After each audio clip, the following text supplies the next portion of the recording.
बिस्मिल्लाहिर्रहमानिर्रहीम। शुरू अल्लाह के नाम से जो बड़ा मेहरबान नहायत रहम करने वाला है। अस्सलाम वालेकुम स्टूडेंट्स, कैसे हैं आप? उम्मीद है आप सब खैरियत से होंगे और रोज़ाना की बुनियाद पर अपना होमवर्क कर रहे होंगे। एसएम फैमिली में आप तमाम स्टूडेंट्स को खुशामदीद। आज हम एक नए लेक्चर के साथ आपके सामने हाज़िर हुए हैं। बच्चों, हमारा घर ही हमारा स्कूल है, सो हम अपने घर में उसी तरह ही काम करना है जैसे हम अपने स्कूल में बैठ के काम करते हैं। स्टूडेंट्स, हम अपने लेक्चर को स्टार्ट करने से पहले हम इल्म में इजाफे की दुआ पढ़ेंगे। सब बच्चों ने मेरे साथ पढ़ना है। बिस्मिल्लाहिर्रहमानिर्रहीम। रब्बी ज़िदनी इल्मा, ए मेरे रब मेरे इल्म में इजाफा फरमा, आमीन। आज हम ग्रेड 1, हमारा सब्जेक्ट है जीके, हमारा जो चैप्टर नंबर 4 है और हमारा टॉपिक है इल्हामी किताबें। आज हम अपने चैप्टर नंबर 4 मतलब इल्हामी किताबों और पेज नंबर है हमारा 8, हम इसकी करेंगे रीडिंग। सो सभी बच्चे अपना पेज नंबर 8 जो है वो ओपन कर लें। जी, सब बच्चों ने ओपन कर लिए हैं। अब हम अपनी रीडिंग की तरफ आते हैं। सबसे पहले है इल्हामी किताबें।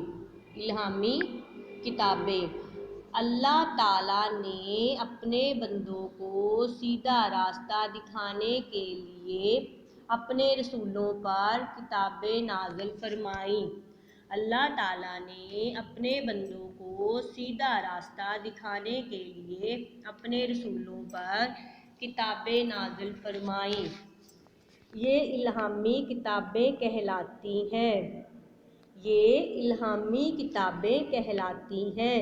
इल्हामी किताबों के नाम ये हैं।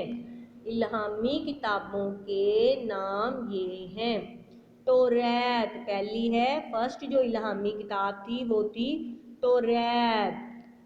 हज़रत मूसा अलैहिस्सलाम पर नाजिल हुई। हज़रत मूसा अलैहिस्सलाम पर नाजिल हुई।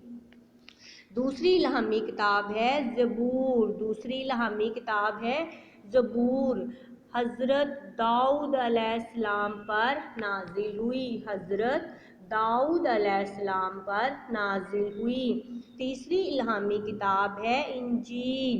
तीसरी इल्हामी किताब है इंजील।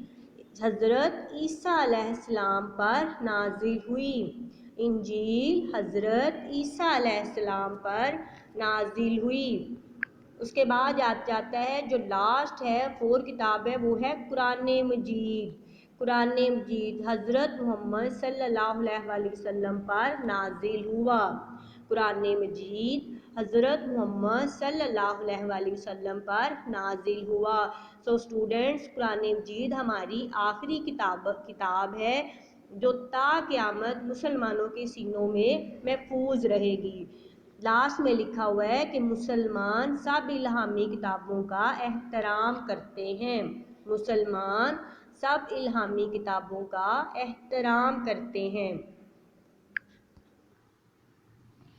आपके सामने स्क्रीन पे किताब जो नज़र आ रही है, ये 4 इल्हामी किताबों में से एक किताब है। आप लोगों ने इसको देखना है, उसके नीचे नेम भी लिखा हुआ है ना, उस किताब का नेम भी लिखा है।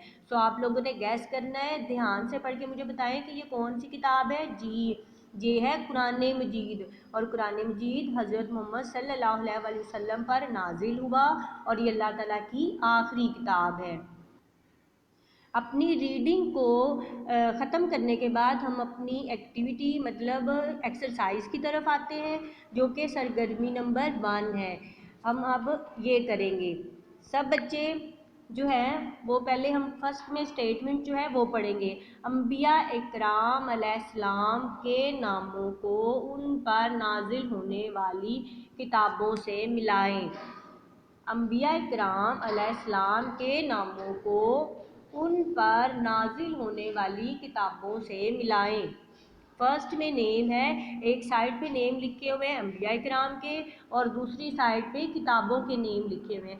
सो स्टूडेंट्स, आपका जो होमवर्क होएगा वो भी आपने इसी तरह ही बनाना है। आपने एक साइड पे अंबिया इकराम के नेम लिखने हैं, दूसरी साइड पे आपने किताबों के नेम लिखने हैं, फिर कॉलम्स को एक दूसरे के साथ मिलाना है। कैसे मिलाना है मैं अभी आपको मिला के बताती हूँ। एक तो आपकी रिवीजन हो जाएगी, दूसरा आपका होमवर्क ज़्यादा अच्छे से आप कर पाओगे। फर्स्ट में लिखा हुआ है, फर्स्ट में नेम लिखा है हज़रत मोहम्मद सल्लल्लाहु अलैहि वसल्लम। उन पर कौन सी किताब नाज़िल हुई? तौरात, इंजील, ज़बूर या कुरान मजीद? तो हज़रत मोहम्मद सल्लल्लाहु अलैहि वसल्लम पर कुरान मजीद नाजिल हुआ। ठीक हो गया। सेकंड में आ रहा है हज़रत दाऊद अलैहिस्सलाम। अब आप लोगों ने गैस करना है कि पीछे 3 किताबें नज़र आ रही हैं हमको, तौरात है, इंजील है या ज़बूर। तो हज़रत दाऊद अलैहिस्सलाम पर कौन सी किताब नाज़िल हुई थी? ज़बूर। Very good. आपने भी इसी तरह अपने कॉलम को मिलाना है। सेकंड है हज़रत ईसा अलैहिस्सलाम। हज़रत ईसा अलैहिस्सलाम पर कौन सी किताब नाज़िल हुई? तौरात या इंजील? तो हज़रत ईसा अलैहिस्सलाम पर किताब जो नाज़िल हुई थी वो थी इंजील। तो आप लोग अब लास्ट में आ जाए हज़रत मूसा अलैहिस्सलाम। हज़रत मूसा अलैहिस्सलाम पर तौरात जो थी ना वो नाज़िल हुई थी। ये 4 जो अंबिया इकराम है और इन पर ये 4 किताबें नाज़िल हुई हैं। उम्मीद है स्टूडेंट्स कि आपको आज का लेक्चर मतलब जो आज हमने रीडिंग की है आप उन्हें उसको अच्छे से समझ पाओगे, समझ लिया होगा, आपको अच्छे से आपने अंडरस्टैंड कर लिया होगा। कल हम एक नए लेक्चर के साथ आपकी खिदमत में हाजिर होंगे। तब तक के लिए अल्लाह हाफ़िज़।